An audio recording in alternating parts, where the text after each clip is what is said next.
Hello. Hey Dave, how are you? Pretty good. Hopefully you're a morning person. I didn't mean for you to get up at 6 a.m., but It's all right.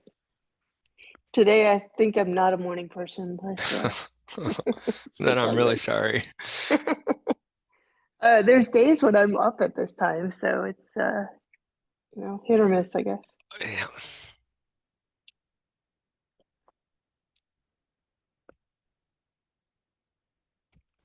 What time is it in India? It must be like 6:30. Yeah, I was also thinking of Rama on a Friday night that he'd probably like it Yeah, earlier rather than later as well. So yeah, he it's funny that he chose Fridays to do these meetings, but what can you say? It's dedication. there he is. Hello, Hey Rama. Rama. It is.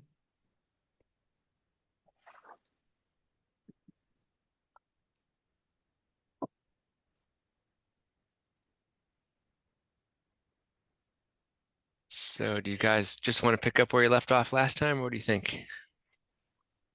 Yeah, let me share my screen. And you can offer some comments and then we can take it from there.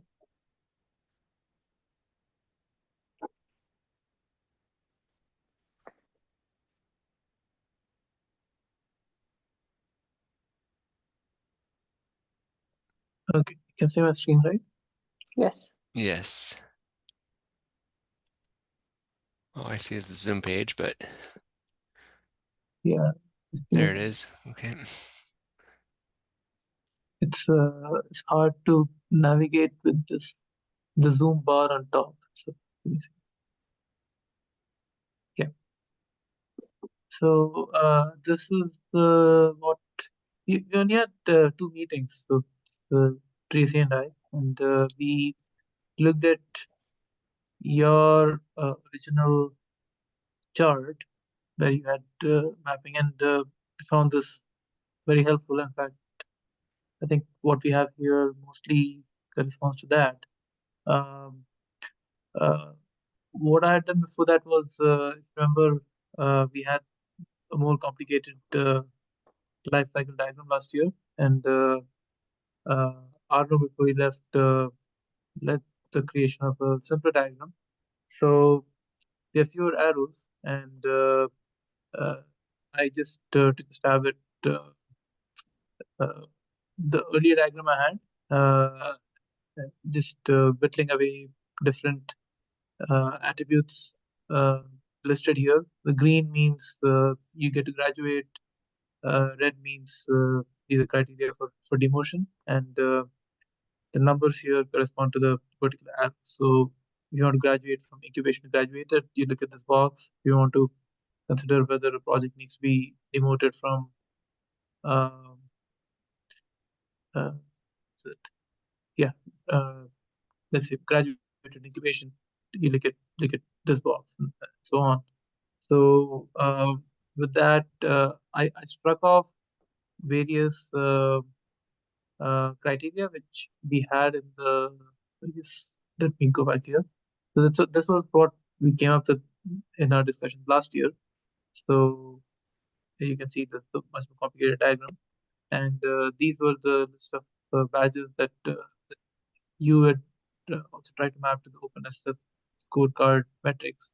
And uh, I just struck off those which seem to uh, fall within the OpenSSL scorecard metrics, or any of those which could be mapped to those metrics. It's not necessarily one-to-one mapping, but at least those for which we had at least one SSF scorecard metric that could uh, fulfill that particular criteria. So uh, the ones which we couldn't find a direct mapping for in the OpenSF criteria, we left it uh, unstruck. So you can see documentation. Uh, Top level is kind of a really trivial thing. It was meant to just indicate whether or not a project is a full project or whether it's a lab. So I think we don't need to really discuss that. It's something we can award as an automatic badge when a project is a full project. Uh, and but documentation and something like structure or production are more subjective. So those maybe we need to think about whether we want to give award badges for those. For some of the others, though, the ones that are struck off here, we looked at the various openness of criteria, and we found tentative mapping here. So you can see most of the uh, criteria we could find in the open access scorecard are relevant to the security criteria that we had already outlined. Uh, what we need to do is to figure out if we can get create some kind of formula whereby we can or a function which through which we can get a simple score that allows us to then flash something saying you got the you're at this level. Maybe have a threshold saying look secure or uh, may need addressing or vulnerabilities or maybe vulnerable or looks insecure. Just putting this out as a thought. If you want a 3-level kind of a thing, you could say something like that, like insecure, uh, potentially vulnerable, and secure. So depending on what formula we can craft, I have no idea what the formula will be, but it's uh, we have a list of criteria here, so maybe we can uh, derive something from that. Some of these criteria are we thought should be soft. So like some of them should be hard, like for legal, there's clearly a license metric in the OpenSSF, and we thought it should be fairly easy for anybody to get a 10. Therefore, we just say you need to get a 10, and anything less than 10 is a fail. Similarly, for diversity, we already had uh, a particular criteria for how many number of orgs we need. We need at least 2 for non-graduated states and at least 3 for graduated states. So that's a simple thing. We can there's a contributors metric I think in the OpenSF scorecard, but what do we use that as well in addition to the org requirement is something we have to think about. So there's a lot of stuff here we just paused on. We had some thoughts and just made some notes and then we moved on to the criteria. So yeah, at high level, that's where we are, Dave. You have any thoughts, or we can just try to brainstorm this further? No, I think it's great progress in general. I think we could just keep going. I mean, my thought process was always that rather than trying to define like certain badges for Hyperledger, that we could just refer back to the scorecard and then use the scorecard in the annual reviews, especially, and in the criteria to determine which projects get graduated, review this. So I think this is exactly right. I didn't quite get what you were saying, like about security. Are you saying we would also have a badging layer, like look at this first and then have badges on top of this? Is that what you were suggesting? I think that's where we were. That's what you're trying to do with this particular list. If you look at the higher level bullets, uh, potentially those could be the kind of badges we were thinking about. So if you look at the openness scorecard, it has a long list of criteria, right? Let me pull up one of them. Say this one. So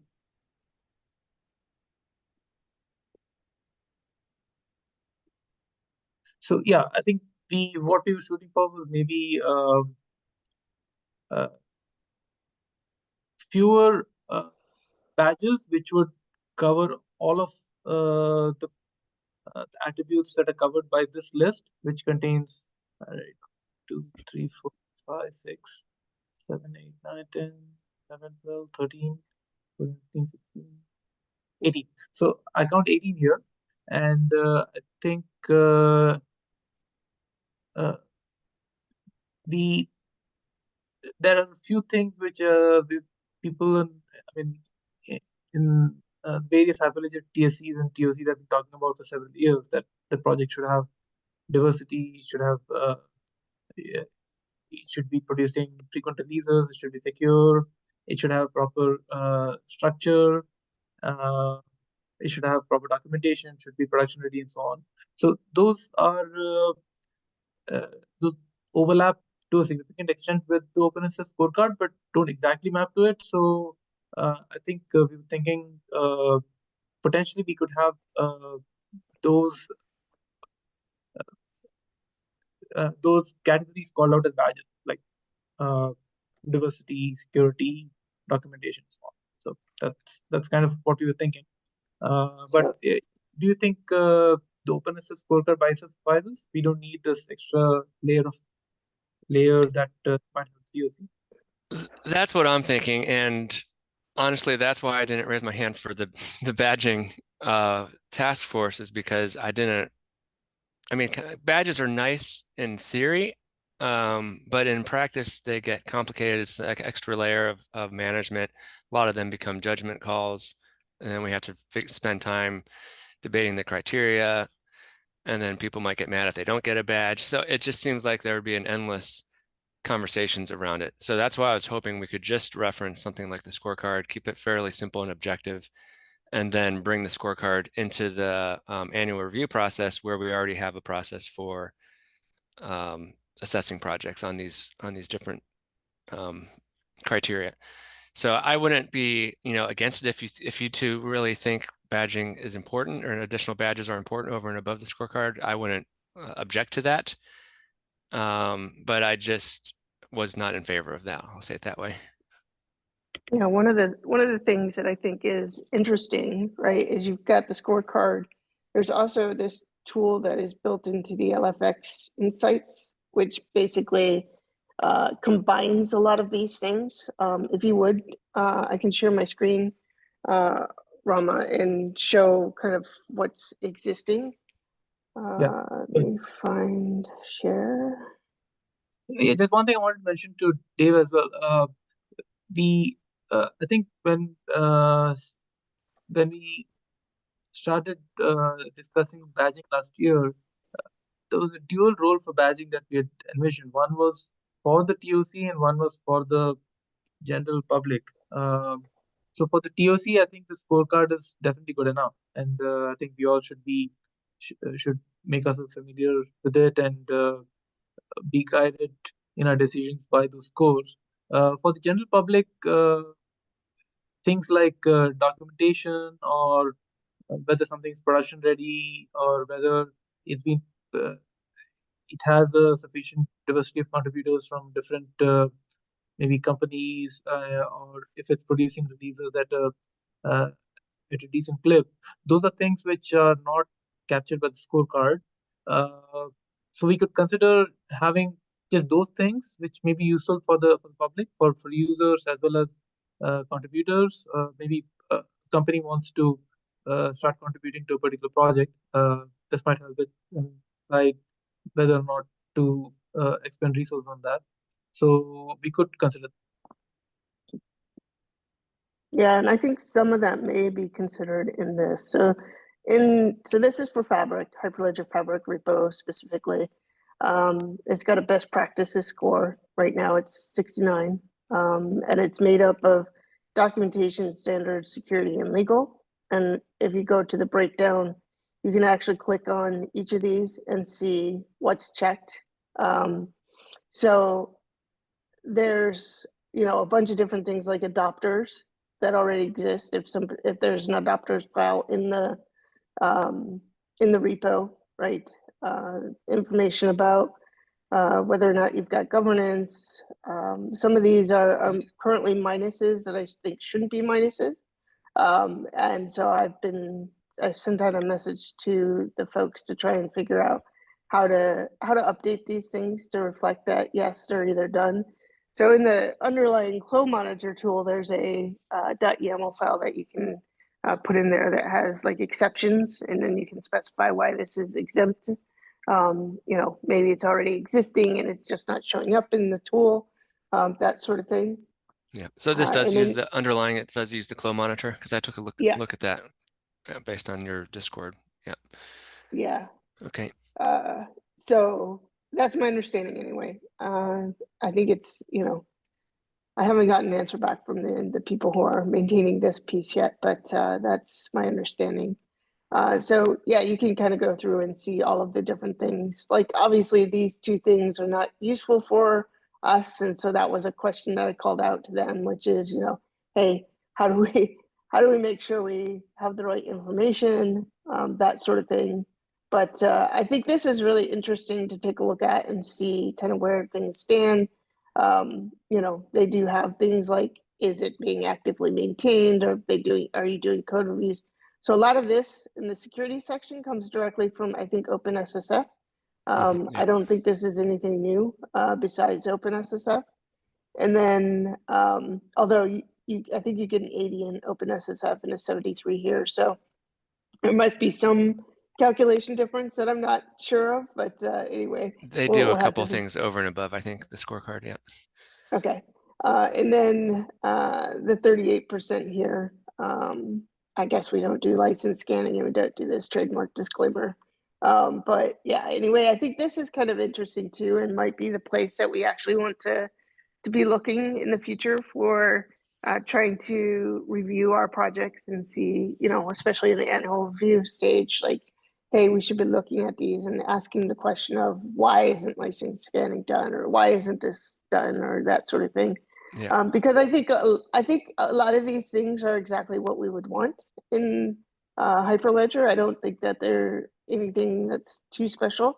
Yeah. So Yeah. yeah, But based on seeing this, I have even a firmer opinion of what I've said earlier, that yeah. between these two things, the scorecard and the flow monitor, I think we have almost everything we would want.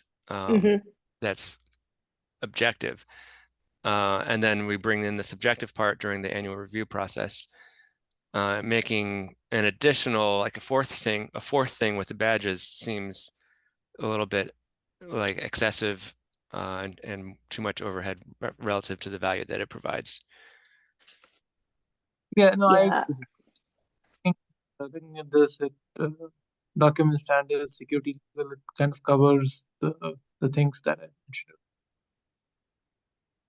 Yeah, I think so too. I think when we started this task force, we didn't know about these other tools.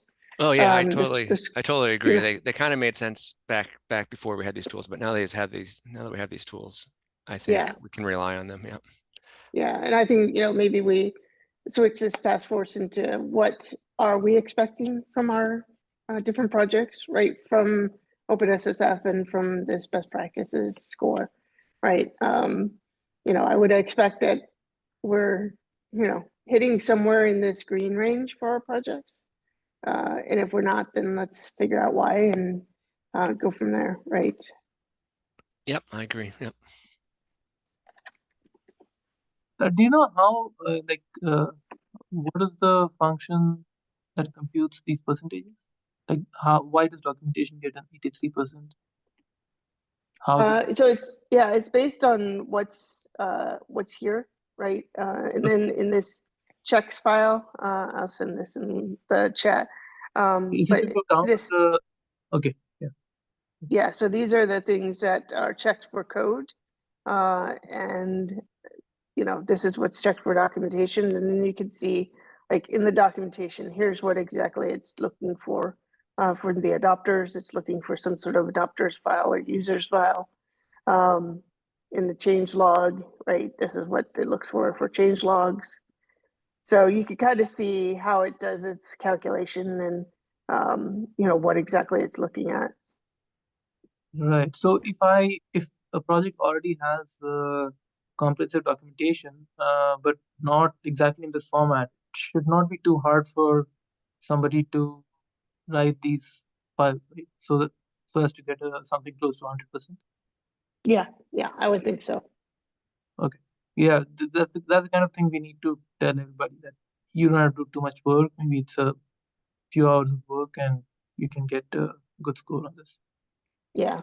And you know, the other thing is like it's got this summary table that's expected for the CNCF landscape file. Like that's not something that Hyperledger needs, right? So one of the places in here, and I have no idea where I found it. There's some way to set up an exemptions file. Maybe it's in here. Yeah, so you can set up a .clomonitor.yaml file in your repo, and then just basically you have to specify, like, if you don't if you have an adopters file but it's named something else, you could say adopters and then give a reason as to, hey, this is located in file XYZ instead, right? Or for that, the CNCF ones, like obviously we'd want to exempt all of those because we're not a CNCF project. So, you know, I think I'm asking because this is the Clo Monitor information, I'm actually asking the LFX team if this is how we would specify the exemptions for LFX, or if there's a different sort of file. Like I said, I haven't got a response back. I don't know if the person's on vacation or not, but I'll probably ping them again and say, like, hey, can you give me an answer to these questions? Yeah, this looks really compelling. When I first looked at the Clo monitor, the only thing I didn't like was the CNCF stuff. So if we can get exemptions for those, then yeah, this seems really good. Yep. And it feels like the other piece of this is, since they're moving it to LFX, they should be removing the CNCF specific stuff, right? That shouldn't be part of the calculations for the scoring, if you will. Yeah. But yeah, I don't know what they'll do there. So, but I think I'm in agreement with you, Dave, that you know, in between OpenSSF and the Clo monitor, that that we kind of have what we probably need to take a look at. Yeah. Okay. Yep, I agree. Just two things. We have we call out a criteria called structure and another one called production. I think structure was a way of trying to get the different projects to conform to a common look and feel, or maybe use similar styles and tools for their documentation and for their specifications, how they write the code and so on. Plus all Is that those something? MD files at the root, like the contributing and the code of conduct and all that stuff, which looks like Clo monitor does check those things. Okay. What about documentation and such? Like, do you, like, if I look at Aries documentation versus Fabric versus Cacti, looks quite different. Is that something we should be trying to make people confirm, or just leave?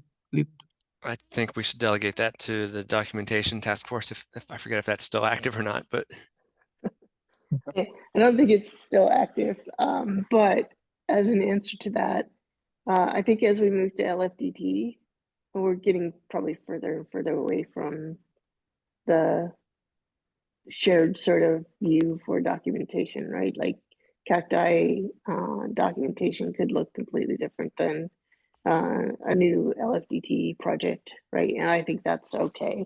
I mean, obviously, I do think that there's some guidelines and things that we can set up, things like the documentation template that was set up, right? I think that's a useful sort of thing for new projects to be able to figure out how to write documentation, but I don't know that we have to be very stringent on, hey, we should use a similar form.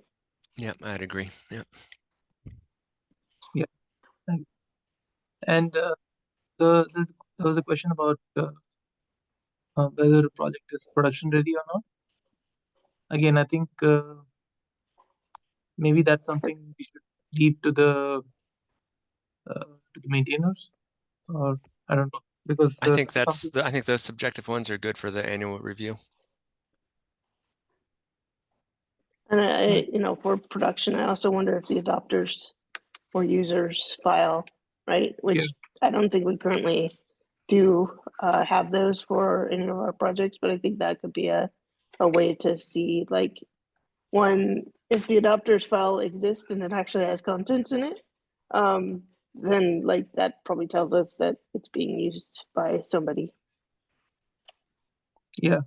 But it doesn't tell us if it's production ready. They could be using it in a pilot fashion, which a lot of That's people true. do. Yeah. That's true. Maybe we can have a questionnaire which people can fill. I mean, it's not a long questionnaire, like just have 2 or 3 questions asking whether or not they're using it for in production. And I think people are often hesitant to say because people often make like press releases and things that they're using something when they're really just using it in a pilot fashion. And it's just a press release comes out because people want to cheer on or promote something. And so I think it's very difficult to assess whether things are truly in production or whether they're in pilot stage, even if you ask the projects that are implementing them. right.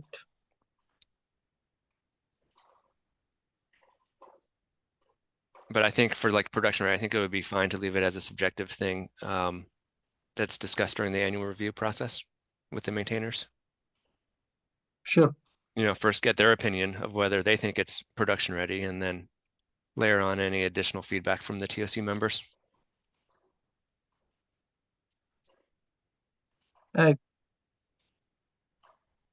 Okay, so I think this sort of what we just discussed solves the badging or resolves the badging question.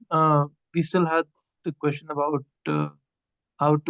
what guidelines should be specified for the different project lifecycle transitions. So that's what we made a list for. Is I think you saw the list, Dave. It's We haven't settled all of them. I think some of them are maybe do this, maybe have a require tenant, something like that. So that's something I think we have to think a bit more about. Because the OpenSF scorecard, if you see, there's even for graduate projects, they have a wide range of scores. I think Fabric has 8 point something. Some of the projects, including Cacti, have 6 point something. So Yeah, so we can continue going through that and providing our opinions on what a graduated project should have. I don't necessarily think that needs to like stop progress. Like projects can adopt the scorecard and we can advise projects to adopt the scorecard even before we finalize this. I don't know how long it's going to take to finalize all this, but okay. So based on the criteria that Tracy and I had discussed the past couple of meetings, maybe you can just take it to the TOC and just make a tentative list of here's what you need to uh, get an incubating project to graduate. These are the criteria. These are the scores they need to attain if they are to be graduated, and then also have a list of this. If you fall below this, then we will consider demoting you to this particular stage. So uh, I can make lists of those based on what I just showed you a few minutes ago, and we can discuss that at the TOC. Sounds good? I think that's good. I generally think the TOC members and maybe even myself won't go through every single one of those and review them to make Yeah, sure they're completely accurate. But I think having a line in the sand is good. If you guys already have come with that, I think that's a great thing. And if like a project falls below it, whether if they're trying to graduate or whether it's during the annual review, then I think we can fine tune it at that point. We might say, oh yeah, we were a little too aggressive on this one. We could lower the standard. I think we can just do that as we go. I don't think we have to get it perfect up front.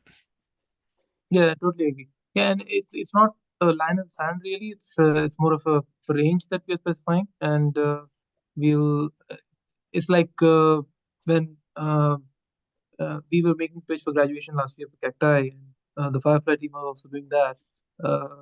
We just gathered the facts and we made a case, right? And I think it is not like we've met all of these exactly according to particular criteria, but we gave the TOC enough to make a termination. Some of it was based on hard criteria, some of it was a bit soft, but uh, it helped the TOC make a decision. I think we can do something similar here. These guidelines are meant to be soft, uh, subjective. Yeah, I agree with all that. I didn't mean line in the sand like that way. I meant just like a starting point. It's good to have a starting point, and then we can evolve it as time goes on. Yeah, sure. Agree.